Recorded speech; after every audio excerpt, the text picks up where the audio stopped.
কৃষ্ণপুর বিধানসভা এলাকার বাসিন্দাদের উন্নয়নমূলক দাবির প্রেক্ষিতে মঙ্গলবার মুঙ্গিয়াকামী এলাকার তুইকর্ম অঞ্চলে পরিদর্শনে পৌঁছান ত্রিপুরা সরকারের মন্ত্রী অনিমেষ দেববর্মা। পরিদর্শন শেষে মন্ত্রী জানান, তুইকর্ম এলাকায় বসবাসরত জনজাতি সম্প্রদায়ের মানুষ দীর্ঘদিন ধরে এলাকার উন্নয়নকে কেন্দ্র করে বেশ কয়েকটি গুরুত্বপূর্ণ দাবি জানিয়ে আসছেন। তাদের মধ্যে উল্লেখযোগ্য, তুইকর্ম থেকে আসাম আগরতলা জাতীয় সড়ক পর্যন্ত সংযোগকারী কাঁচা রাস্তা পিচ ঢালাই করা, এলাকায় সুপারি ও ফল গাছের একটি নার্সারি স্থাপন, পানীয় জল সংকট নিরসন সহ অন্যান্য মৌলিক সুবিধার উন্নয়ন। মন্ত্রী অনিমেষ দেববর্মা জানান, এলাকাবাসীর বৈধ দাবিগুলিকে গুরুত্ব দিয়েই তিনি বিভিন্ন দপ্তরের আধিকারিকদের সঙ্গে নিয়ে সরেজমিন পরিদর্শনে আসেন, যাতে দ্রুত প্রকল্প বাস্তবায়নের সম্ভাবনা খতিয়ে দেখা যায়। Bureau report, BTV Tripura news.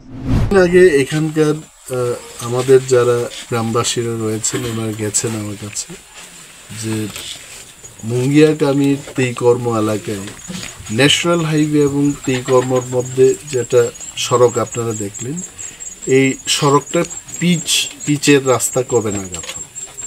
তো আমার যতটুকু জানা ছিল যে এটা টেন্ডারিং হয়ে গেছে, এক্সিকিউটিভ ইঞ্জিনিয়ার সাহেব আছেন, ওনাকেও নিয়ে আসলাম এবং উনি বলেছেন 1 সপ্তাহের মধ্যেই প্রাইস বিটটা খুললে পর ওয়ার্ক অর্ডারটা হবে।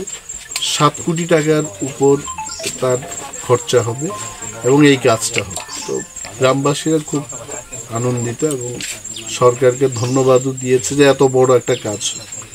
তারপর ফরেস্টের থেকে ওরা একটা নার্সারি চাইছে। আমি বললাম এটা কোনো ব্যাপার না, ডিএফও সাহেব আছেন, নার্সারিটা আমরা করব। বিশেষভাবে আগার, পাইনাপেল, এরিকানার মানে কোয়াই বা সুপারি যেটা বললেন, এটা একটা বিরাট নার্সারি করার সুযোগ এখানে আছে এবং আমরা এটা করব।